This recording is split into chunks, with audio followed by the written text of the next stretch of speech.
Samuel Tavera. Bukod kay Gov, may isa pa akong dapat mahuli.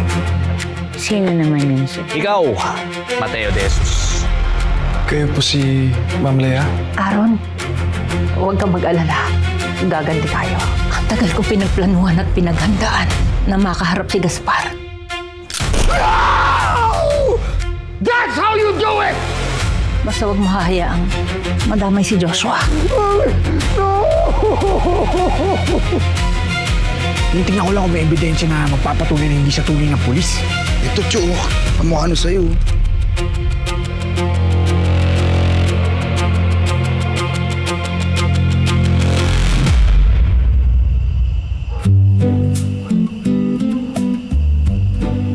Sister, gising na siya.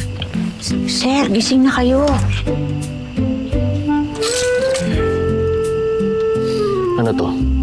Ba't ako nakagapos? Nako sir, ano lang yan? Standard procedure. Standard procedure. Hindi standard procedure ang tawag dito. Illegal detention, kidnapping ang tawag dito. Kung ayaw nyo malagot sa batas, pakawalan nyo ako ngayon na. Kalma lang, sir. Kasi sir, mukhang hindi naman kasi kayo napapakiusapan. Kaya ayan, dinaan ka namin sa Santong Paspasan. Kaya, pasensya na kayo, sir.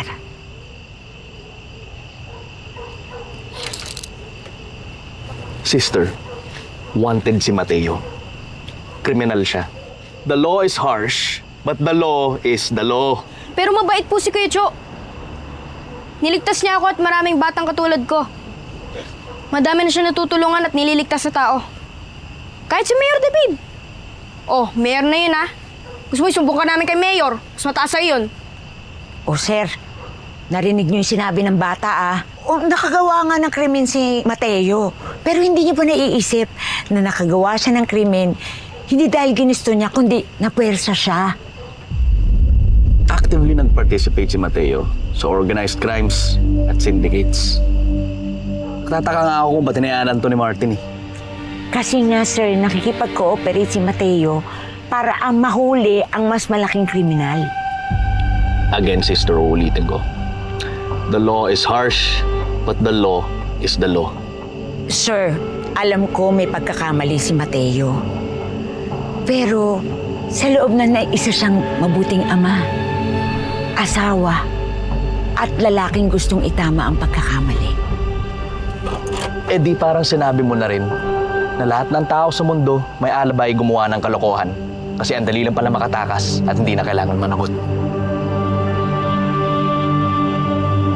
Meron siya nito eh. Kaya pala smooth yung skin niya. Keros to eh. Ha? Bakit na sa kanya? Oo nga no. Oo nga no.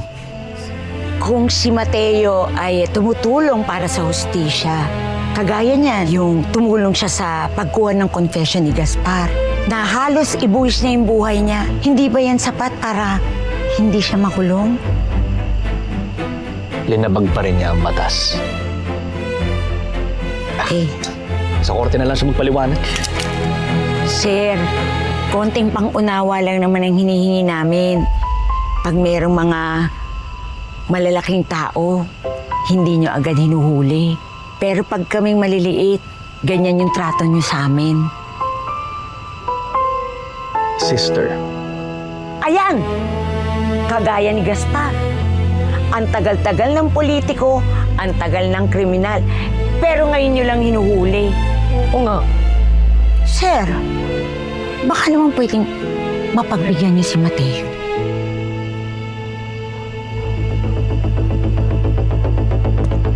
Cho! Samuel! Cho!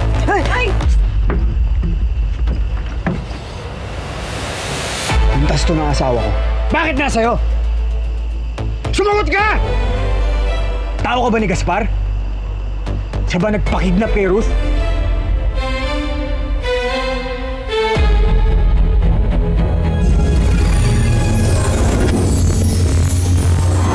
Hello mga kapatid, this is JM De Guzman of My Best Friend Eman. Nabitin ka ba, best friend? Click mo lang yung next video. Dali! At mag-subscribe ka na rin sa TV5 YouTube channel.